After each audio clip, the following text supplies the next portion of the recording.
Prehistoric fingerprints belonging to a 13-year-old boy have been found. The staggering discovery was made at the Neolithic Ness of Brodgar site in Orkney.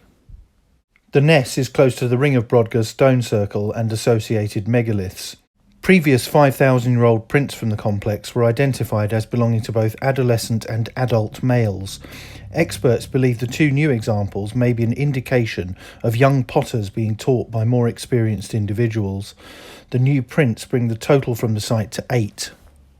Of these, 5 were detailed enough to be analysed by Professor Kent Fowler, the director of the University of Manitoba's Ceramic Technology Laboratory in Winnipeg, Canada. Research has shown that fingerprint components differ according to age and sex.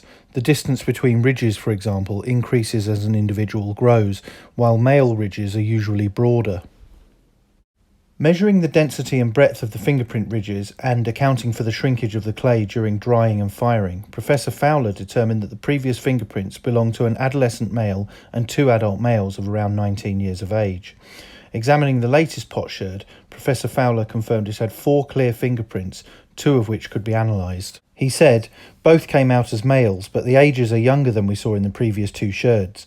Print A centres around 14 years old and Print C around 13 years old, so I'm reasonably confident that we are looking at post-pubescent males here, but younger than the 3 identified previously." Although it is not possible to say for sure that the 2 prints belong to the same person, Professor Fowler thinks it is plausible. He added, "Statistically, the age values of the 2 are very close. We are talking months, not years, and from the variation in the forensic literature, you could expect as much from measurements of different fingers of the same person.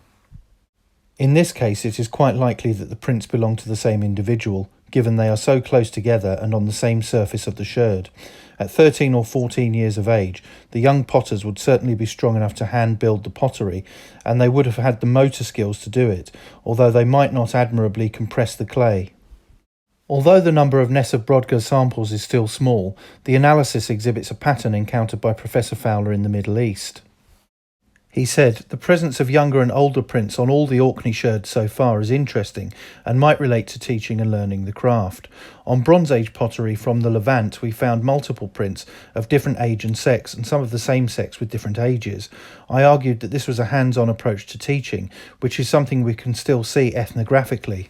But there are also as many instances where potters let novices work out shaping techniques on their own after observing, without directly getting their hands on it, so there can be no argument that we must have prints of younger and older potters on the same pot to make a case for knowledge transmission of the craft." To date, all the identified Ness of Brodgar prints have belonged to young males. Nick Card, Director of Excavations, said, "This is yet another exciting discovery at the Ness, and although it is early days, we could be seeing the emergence of a pattern developing for the production of pottery in the Neolithic, which would have implications for the division of labour and tasks."